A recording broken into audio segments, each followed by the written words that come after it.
Bombastic side-eye, criminal offensive side-eye. Aku hanya memikirkan satu peraturan penting. Kenapa kau lakukan hari ini kalau kau bisa melakukannya besok?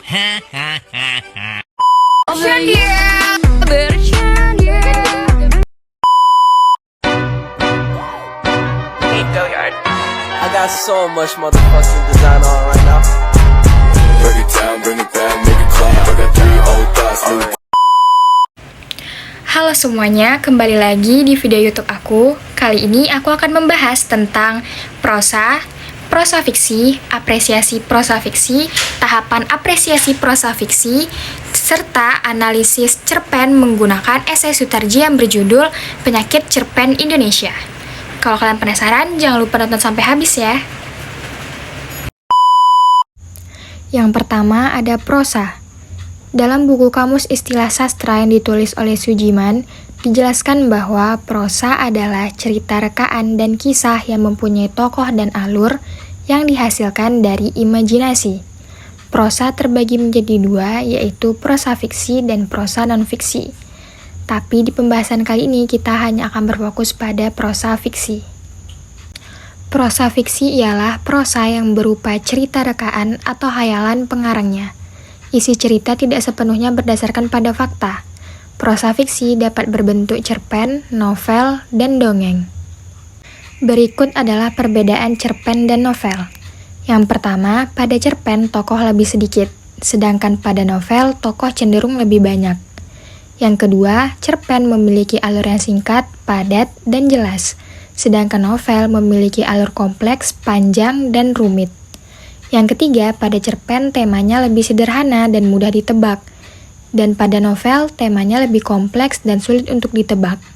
Yang terakhir, cerpen memiliki satu konflik, sedangkan novel memiliki beberapa klimaks. Itulah tadi perbedaan cerpen dan novel. Selanjutnya ada apresiasi prosa. Apresiasi prosa adalah proses pengindahan, penikmatan, pemahaman, dan penghargaan secara menyeluruh guna mendapatkan nilai-nilai baik yang terkandung dalam karya sastra. Apresiasi prosa sendiri biasanya dilakukan oleh penikmat karya sastra terhadap sebuah karya atau terhadap seorang pengarang yang membuat karya. Selanjutnya ada tahapan mengapresiasi prosa fiksi.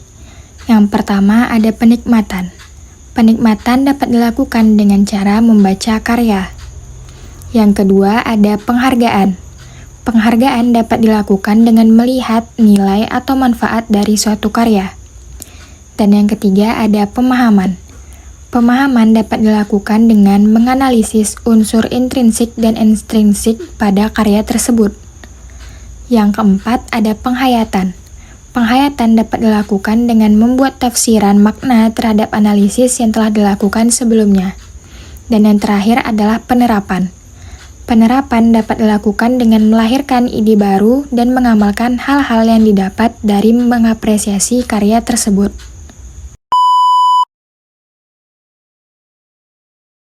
Pada tahun 1972, Sutarji Kolzum Bahri menulis artikel beberapa penyakit dalam cerpen Indonesia dan berikut ini isinya.